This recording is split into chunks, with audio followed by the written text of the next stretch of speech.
പൊന്നാ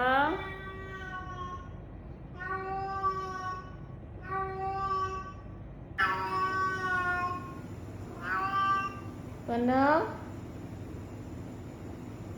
ഓ snow baby എന്ത് പൊന്നാ എന്തിനാ കരയണ്? Snow baby അവളുടെ ലൈഫിലെ ആദ്യത്തെ ഹീറ്റിംഗ് പീരീഡിലൂടെയാണ് 2-3 ദിവസമായിട്ട് കടന്നു പോയിട്ടുണ്ടായിരുന്നത്. ഇത് നമ്മുടെയും കൂടെ ആദ്യത്തെ ഒരു അനുഭവമായിരുന്നു. കാരണം നാട്ടിൽ നോറ ഉണ്ടായിരുന്നിട്ട് കൂടി അവൾക്ക് 1 വയസ്സാവുന്നതിന് മുമ്പ് നമ്മൾ UAEയിലേക്ക് വന്നിട്ടുണ്ടായിരുന്നു. അതുകൊണ്ട് തന്നെ സ്നോ ബേബിക്ക് ഇങ്ങനെ ആയപ്പോൾ നമുക്കത് എങ്ങനെ കെയർ ചെയ്യണമെന്ന് വലിയ ഐഡിയ ഒന്നും ഉണ്ടായിരുന്നില്ല. സോ യൂട്യൂബും ഗൂഗിളെല്ലാം നോക്കിയിട്ടാണ് അവൾക്ക് വേണ്ടിയിട്ടുള്ള കെയറിങ് എല്ലാം കൊടുത്തിട്ടുണ്ടായിരുന്നത്. ഹോട്ട് ബാഗിൽ ഇങ്ങനെ വെള്ളം വയ്ക്കുമ്പോൾ അവൾ കുറേ നേരം അനങ്ങാതെ കിടക്കുന്നുണ്ടായിരുന്നു. ഈ ഒരു അവസ്ഥ കാണുമ്പോൾ ശരിക്കും പീരീഡ്സ് ടൈമിൽ നമുക്കുണ്ടാവുന്ന ആ ഒരു വേദനയാണ് എനിക്ക് ഫീൽ ചെയ്തത്. നമ്മൾക്കാണെന്നുണ്ടെങ്കിൽ വേറെ ഒരാളോട് പറയാനെങ്കിലും പറ്റും. പക്ഷേ ഈ മിണ്ടാപ്രാണികൾ എന്ത് ചെയ്യാനല്ലേ.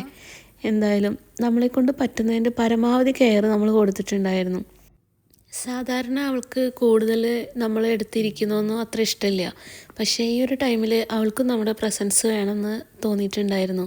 കാരണം അവൾ നമ്മളുടെ അടുത്തുനിന്ന് പോകുന്നുണ്ടായിരുന്നില്ല.